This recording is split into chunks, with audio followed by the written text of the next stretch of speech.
right, welcome everyone to Love Alchemy podcast. And this is the space where we're going to be discussing everything related to relationships, dating, intimacy, consciousness. We'll bring together backgrounds in science and spirituality and practices like Tantra and Tao and lots interesting practices. And today we are discussing topic of why relationships and dating are so complicated these days, more than ever before, and how to navigate this confusing space with ease, fun, success, flow, and joy. And today we're also going to go into three different subtopics. So something for you to know if you're here with us and you want to know what we're going to be diving into. So first of all, we'll talk about why it is so complicated now, but not just why. We're going to give you some tools and ideas how to navigate it. Also, we're going to be discussing feminine energy, what's happening with women, why it's so hard for us to stay in the relaxed, rejuvenative space. And we'll discuss a related topic to that, masculine containment, what it is and why it is so important. And my name is Elena Prema, and I'm relationship, dating, and wellness coach. I work with women mostly, and I have a background in fitness, psychology, Tantra, Tao, different spiritual practices. And I'm here today with my dear friend Sasha. I'm so excited that the first episode is with her. We are very similar in many ways. We work very similar path. And we teach similar things, but kind of from different perspectives. So I want Sasha to introduce herself and tell us more about you. Thank you, Lena. So excited to be here and doing this podcast with you. It's been a long time coming. Yeah, so my name is Sasha Nova, and like Lena said, I'm also a feminine embodiment and intimacy mentor. And I work specifically with high achieving women that may have everything they ever dreamed of, like material success, but they actually feel empty inside. And I do private mentorships for them. And I also have a couples program together with my husband, where we work with couples that are committed to growth and intimacy and actually learning how to have a beautiful, peaceful, joyous, and blissful relationship. Yes, so that's basically my work. And I would love to hear your perspective. So let's dive in right away. Why do you think that relationships are complicated? I know you said before mine is not that complicated, but it probably took some skills and practices to get to that point. So I want to know your perspective on that. Yeah, I would say relationships are complicated at this time, this great change in human history, because we as humans, we are being very much guided and kind of forced and pushed by life to heal. We can no longer promote dysfunction, and there's so much dysfunction in society and human relationships because of developmental trauma, because of, a lot of structural dysfunctions in our society. But I would say the main thing is that people have to heal. And if people don't want to look at what's not working for them, and they perpetuate the same problems, the same issues, then the dysfunction is just going to continue to happen, and relationships are going to be super complicated. And I feel like relationship is actually a great place for us to heal. I'm also always say that actually nothing went wrong. Lots of people think, oh, there's like a glitch in the system, something is terribly wrong, like where are we going? But it actually, yes, it's kind of, it is intense right now, but I feel like it's a normal process of evolution and mutation too. like we were with jinkies, right? We understand. So yeah, that's how evolution also happens. And how I see it, that we go in from that kind of codependent style of relationship, the relationship based in survival, in role mate type of relationship. We went into this like becoming independent. Individualization is a big part of becoming an adult and growth and healing. So what is that individualization? It's wholeness. It's becoming whole, right? So that becoming individual, so you're good on your own, it means you have to become whole. And for me it also means becoming that balance of masculine and feminine energies within. And that can be a pretty painful process sometimes if we don't have like our own strong inner masculine, or for men if they really disattach with their inner feminine, that can be on itself pretty painful process. But then there is a next step, and what I see usually people kind of just go between codependence, independence, like instead of just like looking, okay, when you now became independent, there is always growth, right?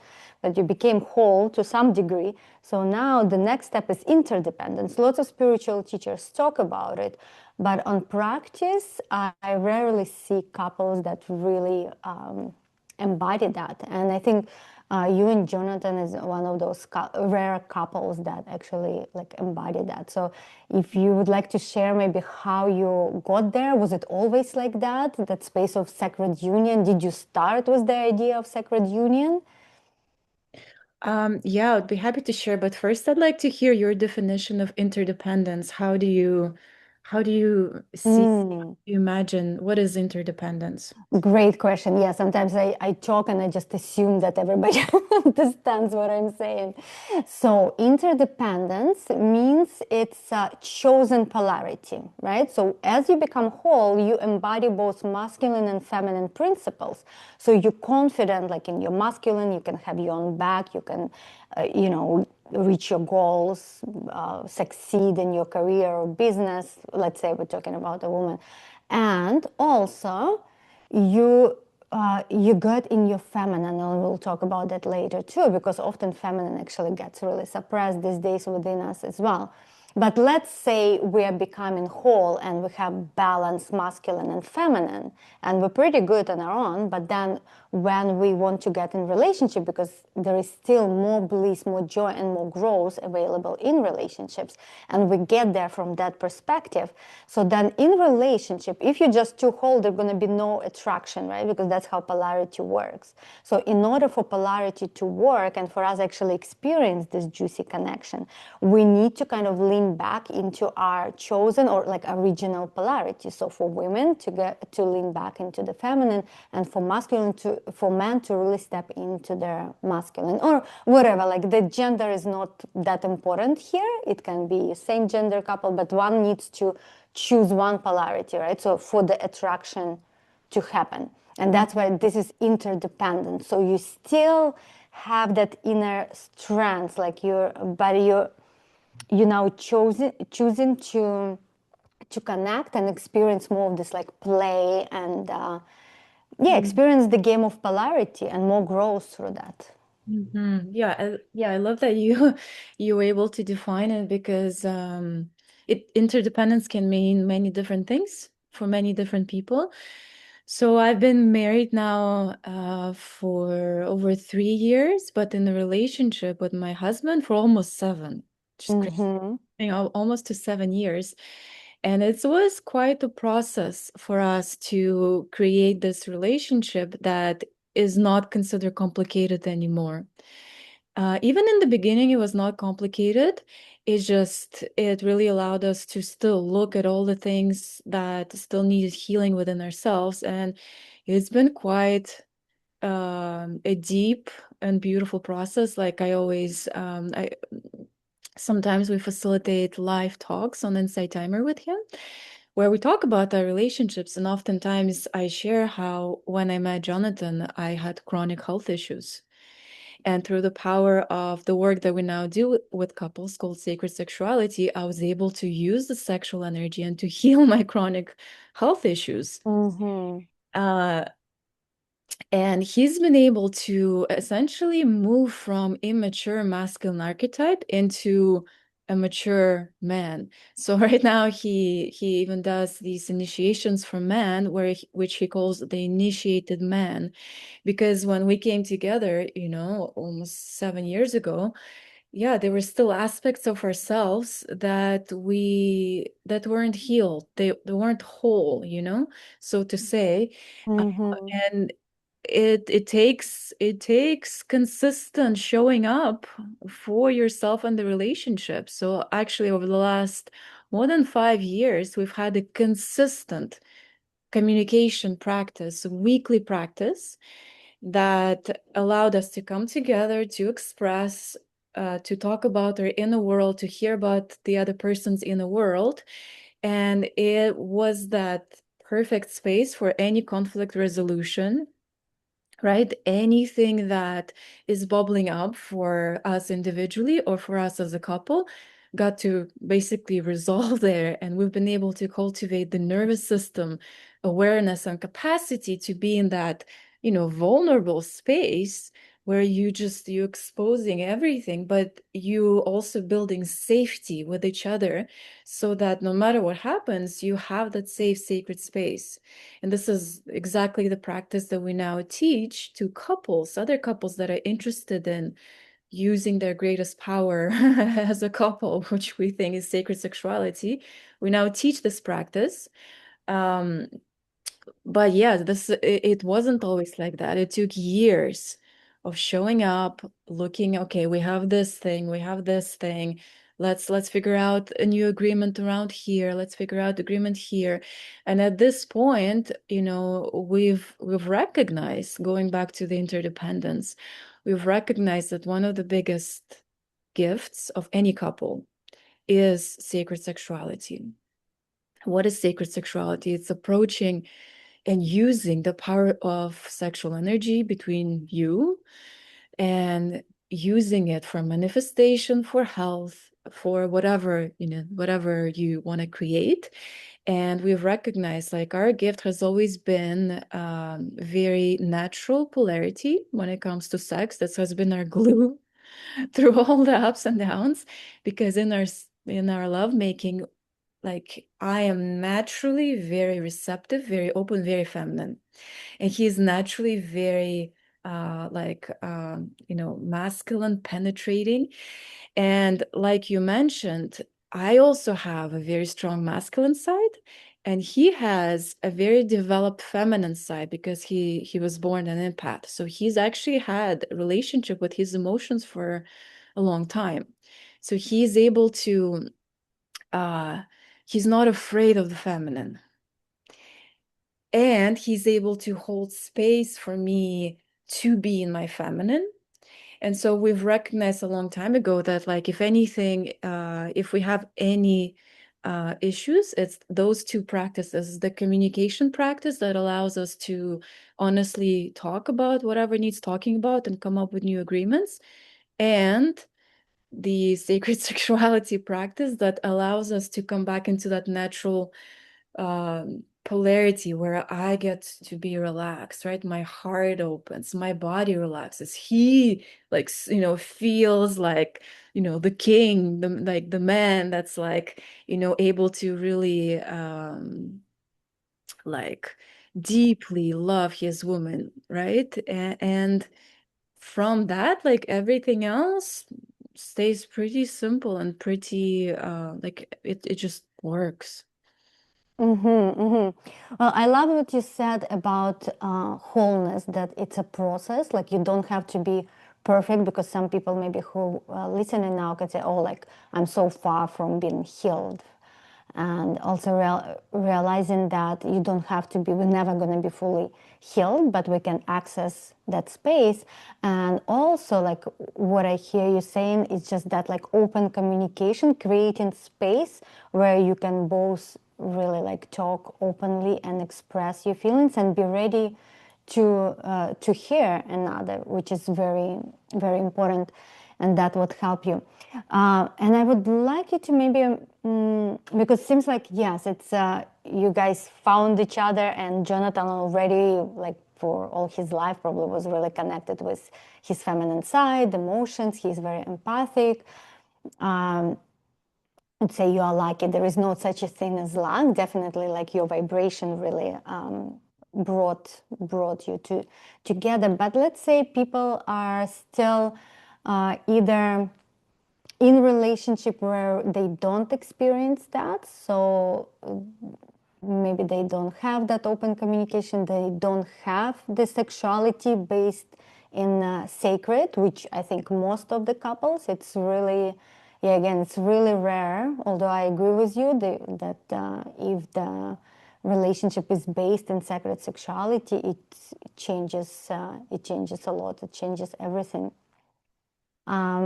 So maybe if you could give your perspective, because you said before that, okay, like I haven't dated for a long time or ever, so I'm not going to give you perspective on dating, but maybe you can give perspective on people in relationship, how they can maybe start the sacred sexuality practice or communication practice. So let's say there is a couple and they've been together for some time and they feel like they became just roommates, right? Happens with so many couples. So the passion is lost. So they became friends. They like, doing a routine together, but it's like everyone knows it's not what we want in relationships. Yeah. Couples have to prioritize intimacy these days. It has to be scheduled in your calendar at least 1 day a week. So, for example, we have Sacred Sign of Sundays. This is our family day. This is when we are not on devices, and we just get to do whatever we want to do. This is usually the day when we have our communication practice. We call it check-in, right? And because we're entrepreneurs, like if intimacy happens, like lately we've been, engaging in intimacy in the morning, just upon waking up, like we're relaxed, there's lots of energy, and it just naturally works. That's also a good time for couples to explore intimacy. But I would say the first thing that if couples are lacking that fire, that passion, is that they have like ideally they prioritize some kind of scheduled sacred time where they get to come into and can first connect and create that sense of safety. So the Mm-hmm. big thing for relationships is that a lot of people, a lot of couples don't actually feel I don't even want to say safe with each other. People often don't feel safe with themselves. Like Mm-hmm. it's it's a much bigger issue. We could do a whole episode on safety and how do you feel safe with yourself and your partner. But that would be number one is like, can you learn to cultivate safety so that you can be yourself and you can discuss what is important to you while also giving space to your partner. Because when you have safety, then there is relaxation, there's natural relaxation with your partner. And then you can play different games, right? Like there are many different ways to ignite intimacy, whether it is, through date nights, like actually creating and thinking of like, what would we want to do that's exciting and fun, right? Like, or going to a massage workshop, but finding ways to connect physically that does not feel like work. It has to be fun, right? And I think what most people often forget is like they even make intimacy into another chore. And that doesn't work. Like, in sacred sexuality, we take the agenda out completely, right? So Mm-hmm. we may be like, we may wanna, like, our mind may wanna make love, but our body may be completely tired. Like, a few months ago, we were going through a challenging time, and all we could do even though we are intimacy mentors, we teach this stuff. All my body wanted to do, and I'm super happy to talk about it when we came together, is just lay with him, lay on him, and that's it. We just lay, we like touch a little bit, but you take all the pressure away. Whenever a woman feels any kind of pressure from a man, her body closes. It's like, why would I perform here? This is not supposed to be performative. I perform everywhere else. Can I not perform here?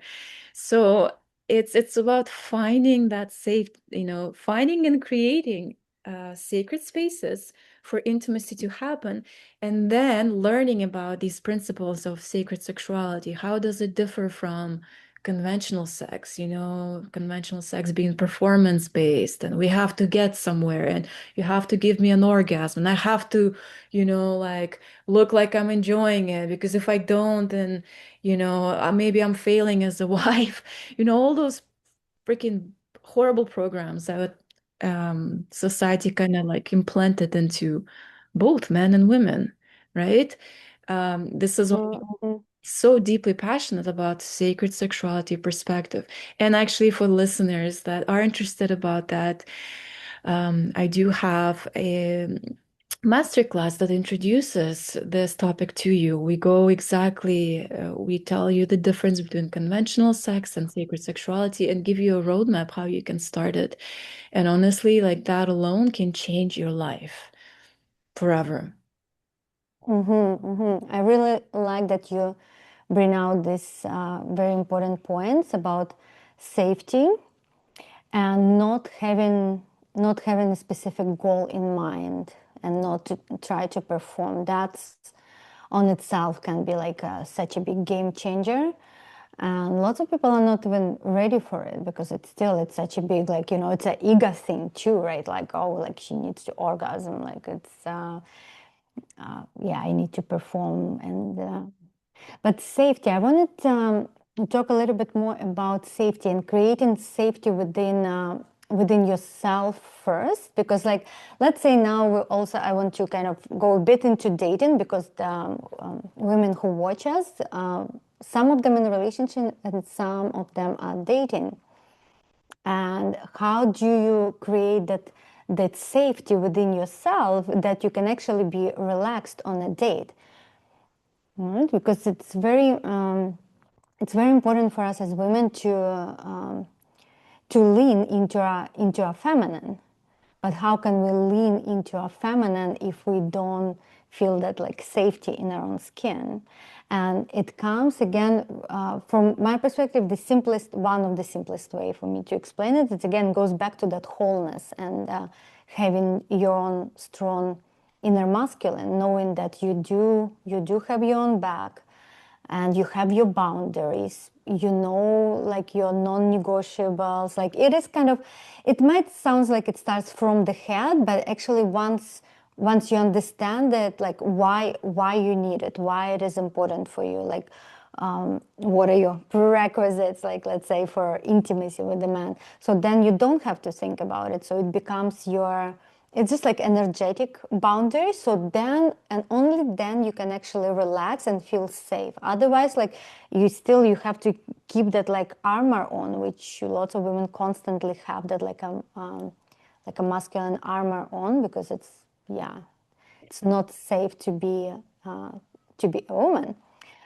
And then we wonder why dates don't go well, because, as you said, okay, safety is important, not having like a specific goal is in mind is important. But another thing I would say, it's in relationship, maybe even more in relationship, because that's what gets lost there, is polarity. But in dating too, women these days have really, they come to the date like they come to a job.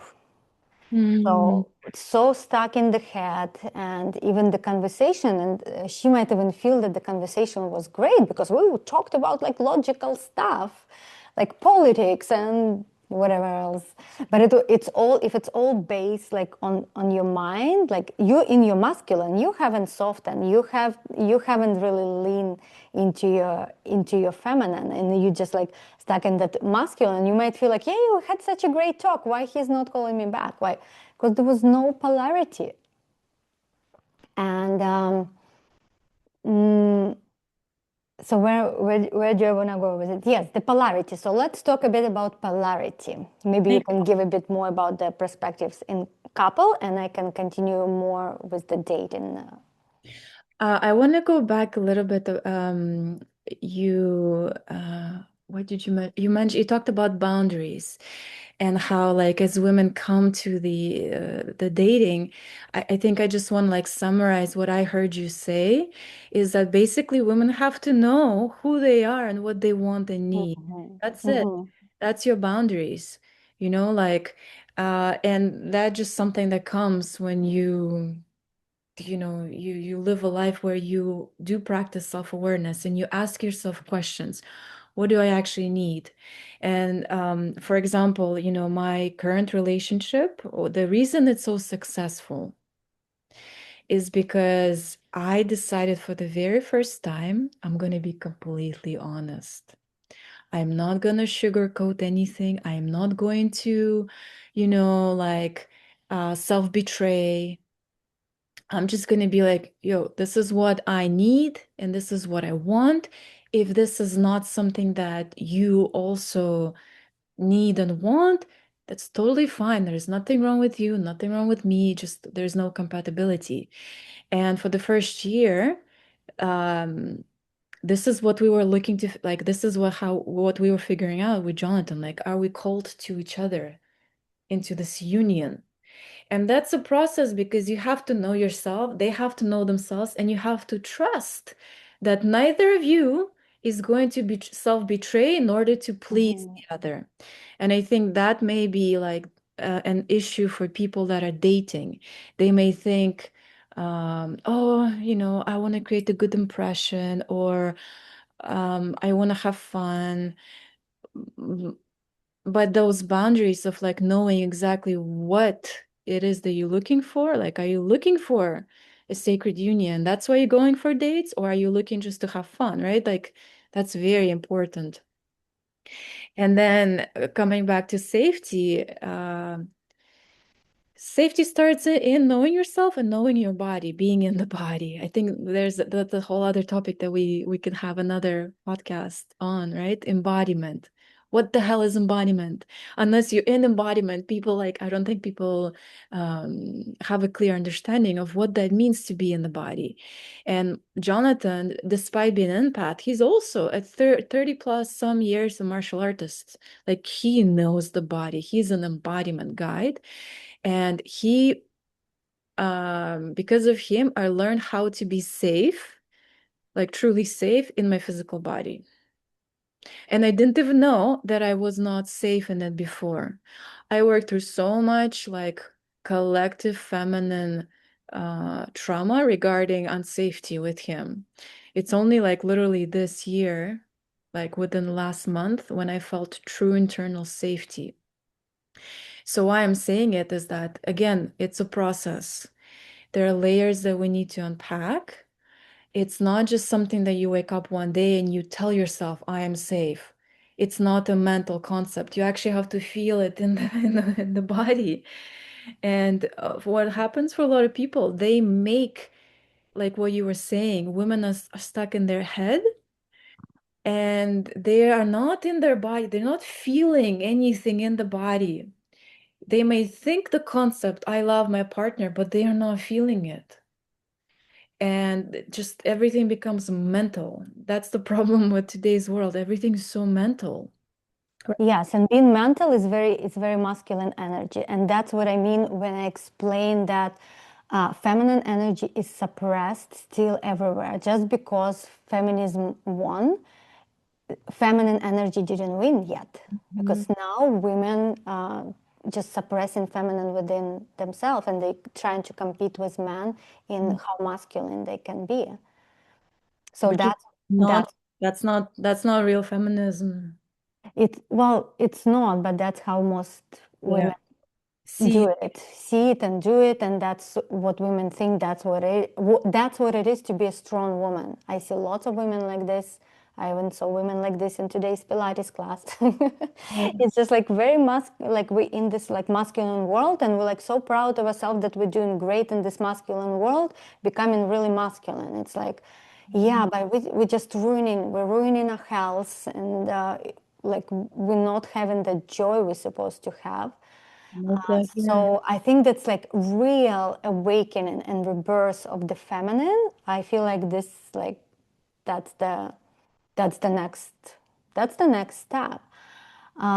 But you also, like you said something very interesting. I feel like, okay, like where are we going? Because you said something very good about betrayal, and I feel like maybe it's a bit of a switch of the topic, but it's all related. But Self, self betrayal is a huge one, and again, it comes from like this deep sense of not being worthy and looking for love, like looking for love, just because again, it's like somewhere deep inside, we think that if we are loved by something external, then we are safe. And it's like constantly looking for love. But why is that? Again, because the feminine inside doesn't feel contained by the masculine inside of you. So that masculine is somewhere else, and the feminine just like reaching out outside of herself, looking for that safety, looking for that validation, looking for that love. She really just wants to be loved. Mhm. and and that's why we kind of, I see women kind of going like being like this very masculine, very like rigid, and then just going like totally like no boundaries, going into some kind of weird situationships where she just like really doesn't like, she betrays herself. She doesn't stand for what she wants because she wants love so badly that she betrays herself, her own real desires for that like sacred union relationship. Yeah, self-betrayal, I think, has been almost bred into humans in the society that tells you, it conditions you to self-betray, conditions you to work longer than your body is like that's healthy for your body, right? It conditions you to be a good compliant citizen, right? And it's our current system is not created for healthy humans. I do believe it's changing. I do believe that people like us are pioneers that are beginning to see and be like, holy shit, like this is totally not healthy for human life. But there are many structural problems in society. And I believe we talked with you just privately about this the other day, how it wasn't long ago that women's safety depended on the man choosing her, right? Mm-hmm, Like, mm-hmm. if there are women that are listening this podcast, like I feel for the women that are like, hey, I want to be independent, I just want to like have, take care of myself and not have to like rely on anyone else. And like with that comes a certain freedom and empowerment. And I also feel for these women, that have been almost conditioned also by society to be in that masculine drive, and not knowing like where is this masculine containment that I don't even know I need, but there's this deep part of me that really needs it, but it's not provided for me, right? So it could be a good segue for us to get into the topic on masculine containment, what that is and why it's important. But yeah, before we even dive into it, I do want to mention that there are still a lot of societal structural kind of insufficiencies, right? For both men and women. It's not just the women that are struggling. Men are struggling too. Men are like, how do you want me to be? Like, so it's like both sexes are really struggling, and we get to see what's working and what's not working, and then hopefully, right, like implement more of the healthy like solutions, like again, this reminder, like consistent weekly check and practice with your partner or with the person you're dating. Talk about everything, like have conversations. This is how it's like to be me. What is it like to be you? Right? Like there's like our internal world is fascinating. right? Like to be able to share it with somebody and make it fun and to feel that safety in like, oh wow, like there's somebody who really wants to know my inner world, right? It's Mhm. such a simple thing. It's not complicated. It is, and I love that you brought this type of like, yeah, it's almost like a game, what it's like to be you, what it's like to be me. It is a little bit, I have to just mention that in dating, it's a bit different that in relationship, in the sense that if you just like on your first dates, you don't want to talk about like your childhood trauma and things like that. Like, be gentle with the person, because dating is a bit different game. There is still that kind of like it's a dance, and it's not always like this is my truth, like, and because that actually can be a bit too masculine too, just like doesn't like, no, like on a date I really encourage women, and I do it in my inner alchemy course, Mm. in the practical part, because there is like part of the course where it's all about rewiring subconscious and getting into that inner union state, but also there is a practical application, and that's where I kind of suggest women to really lean into the feminine and allow yourself to be flirty, to talk from your senses, to stay in your body. You mentioned like being in the body, very important. Just stay in your body. Don't even like turn on your like those thoughts too much. Like don't think like you need to say something smart or like just like be in your body, relax, connect with your senses, because that's what's been in the feminine is. And from that space, great, because like real natural feminine is very playful, very joyful. So if you allow yourself to be there, that's how it happens. And from that space, you probably will not feel like, say, like, this is my truth, this is my boundaries, unless somebody really crossing your boundaries. So, Yeah, yeah. that's a good point. That is a good point. Yeah, like in again, I haven't dated for I don't know how long, so I can't relate, but I am also like a very direct, blunt person. I don't I don't really do small talk, and that's just like me. But I can see how in a dating, like yeah, you'd want to see like you don't want to expose your whole inner world to the first, first date. That would be way too much. So I would yeah. say expose your inner world is more like the jovial, because we have all sorts of different areas of our inner world, and I like the idea of being direct, and what I mean, like in dating, that you just not. It's not that you do small talk. Like who likes small talk? It's so boring. Like no, you're playful, but like it's more from that. Yeah, just more from the relaxed feminine perspective versus okay, let's decide now who we are, where it goes, what do we do, what do you need.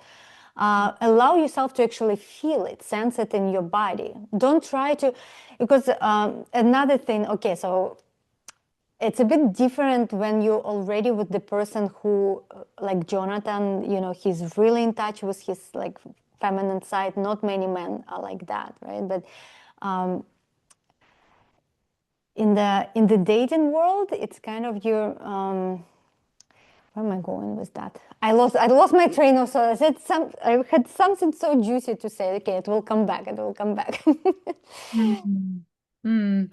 No, but yeah, I like what you're saying in the sense that women in general have forgotten how to be playful and feminine.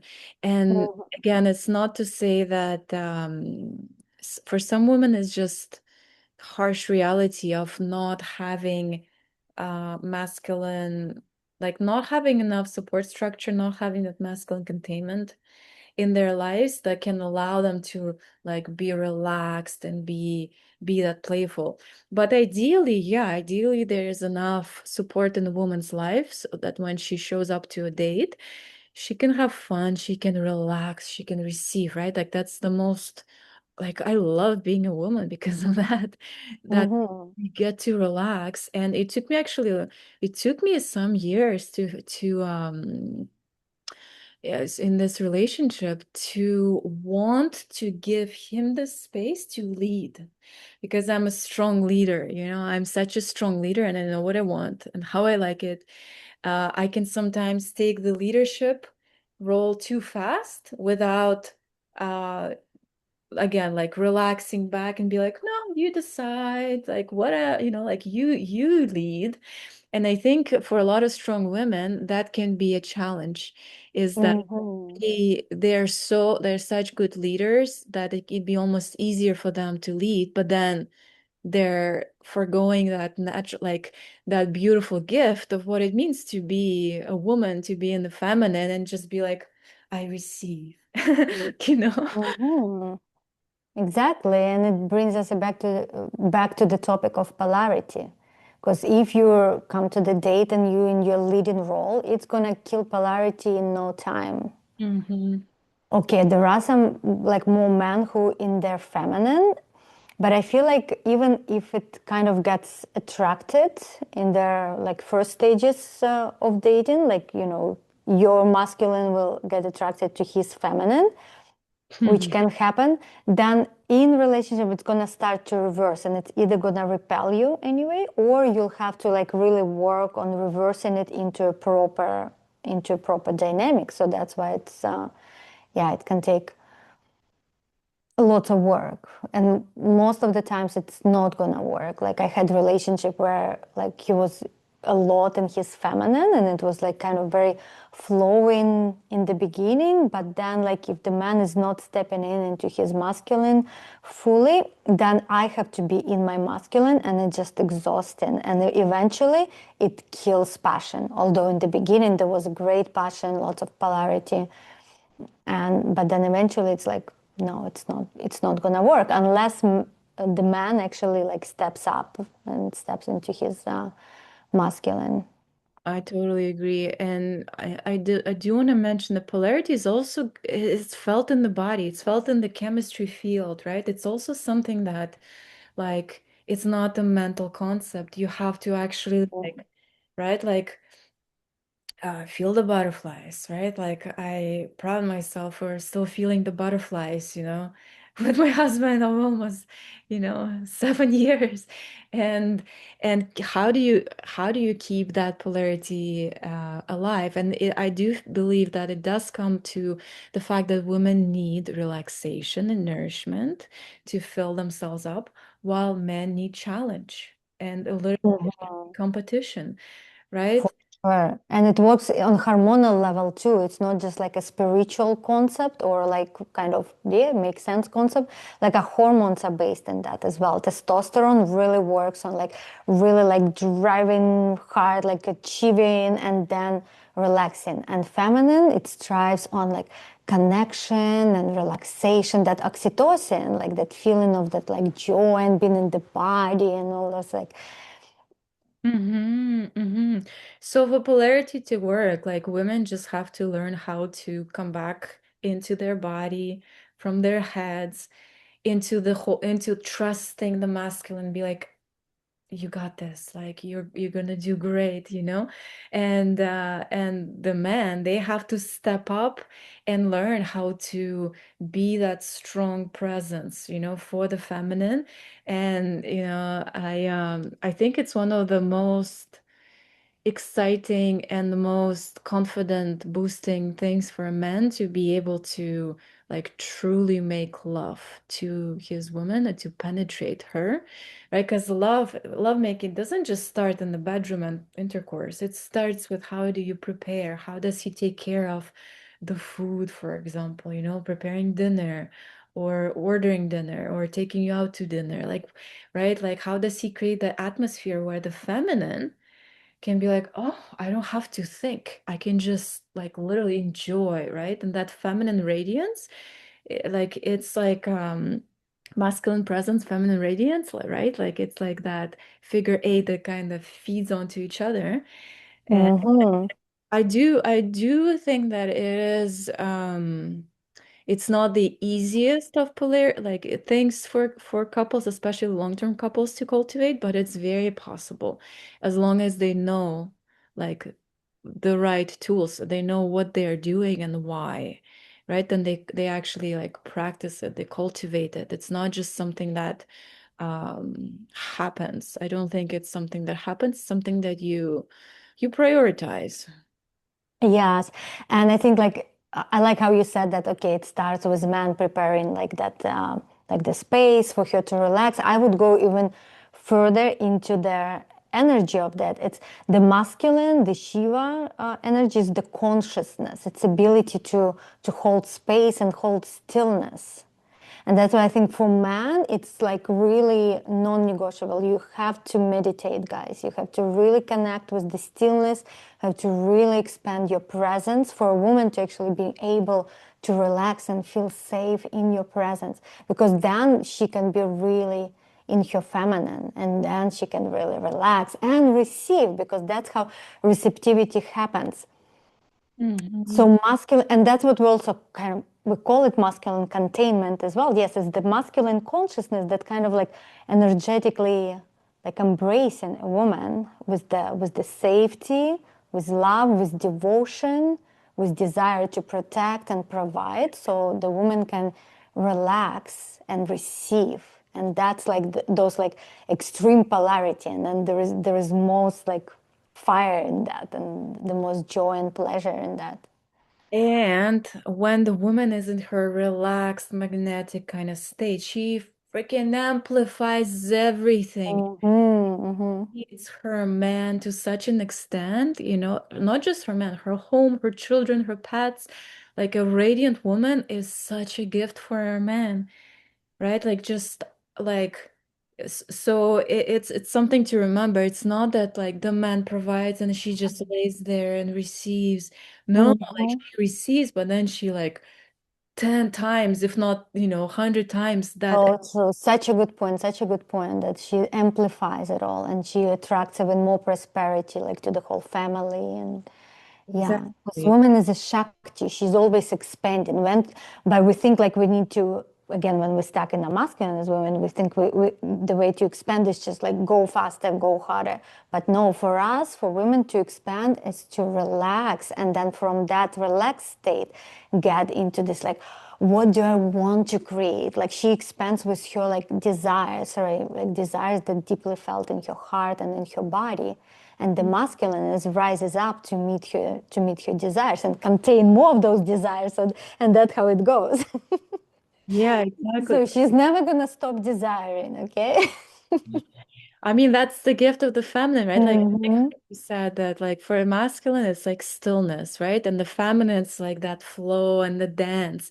And together, that's what creates that polarity, right? And I totally agree with you. For men, if men cannot hold the presence and stillness, a woman is not going to feel safe with you. She's going to test you. She's continuously going to test you. And women are really good at seeing the weak spots, right? So they may be nagging at that weak spot, but they're doing it um, kind of like out of the higher service so that you can grow into the mature, like confident, like strong masculine, the strong man. Like, the growth that I've seen in my husband over, yeah, like the last 7 years is crazy. He was already an amazing leader, but he's much more like there's a lot more maturity and understanding of like, oh, like this is what the mature masculine archetype is supposed to be, right? Because a lot of men are also not taught that, right? So he never had like examples of masculine containment. His dad did not provide that for his mom. His mom was the stronger one. And so in our dynamic, right, there were a lot of times when I had to literally, like, we were going through it and learning about it. And I was like, when I learned about masculine containment, I brought it to him. I was like, holy shit, there's like, this is it. Like, this is what women want. And he was like, wow, like, I never experienced this concept. So he had to learn it through the years. And there were, moments when I was like, okay, like, almost like not teaching but just expressing like right here right now, this is what it would look like, for example, right? And here's Mhm. you learned, because obviously if you're together in a partnership, you learned how to meet your partner.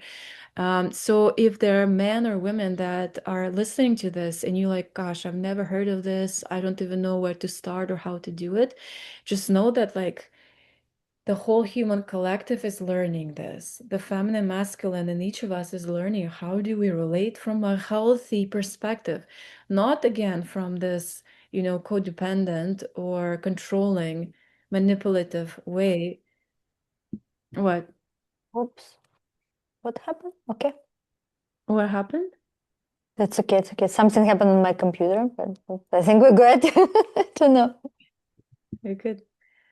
Yeah, so we're all learning how to relate in a healthy way and what does healthy feminine and healthy masculine look like. So I just want to give a lot of grace to the listeners that like everybody's going through it, right? And let's start maybe going a bit into the practices that we want to suggest. Let's say, because there are so many of them, right? So if we need to suggest like one practice for man, one practice for a woman, so maybe you go first, and then I can talk about like my practices that.